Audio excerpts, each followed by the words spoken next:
మన VVIT university, absolute discipline, absolute education.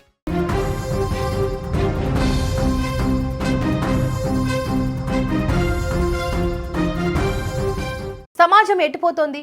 అసలు మనుషుల్లో మానవత్వం ఉందా, లేక నరరూప రాక్షసుల్లా మారిపోతున్నారా? కళ్ళెదురుగా అమ్మ లాంటి వృద్ధురాలు కనిపిస్తే కాళ్లకు దండం పెట్టాల్సింది పోయి, ఒంటిపై ఉన్న కాస్త బంగారం కోసం, వెండి కడియాల కోసం నరకప్రాయంగా నరికేస్తారా?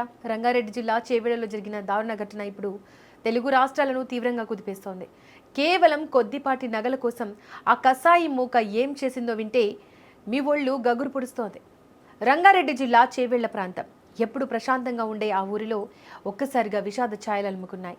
మైసమ్మ అనే ఒక నిరుపేద వృద్ధురాలు ఎవరికీ ఏ హాని చేయని ఆ పండు ముస్లామే రోజులాగే తన పని తాను చేసుకుంటూ కాలం వెళ్లదీస్తోంది. వయసు మళ్లిన ఆ తల్లి రేపటి గురించి ఆశలు లేకపోయినా ఉన్నంతలో ప్రశాంతంగా బతకాలని అనుకుంది. కానీ ఆ ఊరి పొలిమేరల్లో తిరుగుతున్న నరరూప రాక్షసుల కన్ను ఆ వృద్ధురాలిపై పడింది. ఆమె ప్రాణాలపై కాదు, ఆమె ఒంటిపై ఉన్న ఆ కాస్త నగలు, వెండి కడియాల మీద పడింది వారి కసాయి కన్ను. ఆ దుండగులు చేసిన దారుణం వింటే సమాజం సిగ్గుతో తలదించుకోవాలి. కేవలం బంగారం వెండి కోసం ఒక నిస్సహాయురాలైన వృద్ధురాలిని ఎంత ఘోరంగా హింసించారో ఊహిస్తేనే కన్నీలాగవు.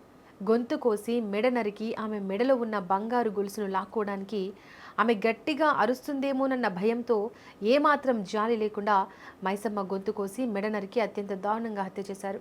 అంతటితో ఆ రాక్షసుల పాశవికత ఆగలేదు. మైసమ్మ కాళ్లకు ఉన్న వెండి కడియాలను తీయడం చేతకాకను లేదా సమయం లేకను గాని ఆ కడియాల కోసం ఆమె 2 కాళ్లను కోసేసి నరికి పారేశారు ఆ దుండగులు. ఆ రక్తపు మడుగులో పడి ఉన్న మైసమ్మ మృతదేహాన్ని చూసిన కుటుంబ సభ్యుల ఆర్తనాదాలు, ఊరి జనాల కన్నీళ్లు అక్కడున్న ప్రతి ఒక్కరి గుండెలను పిండేశాయి. ఒంటిపై ఉన్న నగలు మాయం కావడం, కాళ్ళు మెడ నరికి ఉండడంతో అది ఖచ్చితంగా బంగారం వెండి కోసమే జరిగిన దారుణ హత్య అని పోలీసులు ప్రాథమికంగా అనుమానిస్తున్నారు.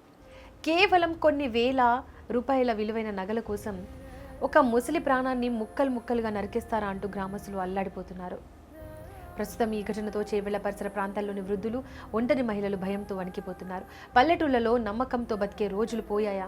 నగలు వేసుకొని బయటకు రావాలంటేనే ప్రాణాలు అరచేతిలో పెట్టుకోవాలా అని జనం ప్రశ్నిస్తున్నారు. పోలీసులు రంగంలోకి దిగి క్లూస్ టీం సహాయంతో నిందితుల కోసం గాలింపు చర్యలు చేపట్టారు. ఈ దారుణానికి ఒడిగట్టిన ఆ రాక్షసులను వీలైనంత త్వరగా పట్టుకుని నడి రోడ్డుపై కఠినంగా శిక్షించాలని ప్రజలు డిమాండ్ చేస్తున్నారు. మైసమ్మ అనే ఆ వృద్ధురాలు చేసిన పాపం ఏంటి?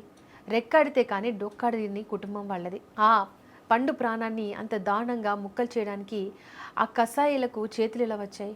డబ్బు కోసం మనుషులు ఇంతగా దిగజారిపోతున్న ఈ సమాజంలో వృద్ధులకు రక్షణ ఎక్కడ? ఈ ఘోర కలికి ముగింపు ఎప్పుడు? ప్రస్తుతం రంగారెడ్డి జిల్లా వ్యాప్తంగా ఇదే చర్చ జరుగుతోంది.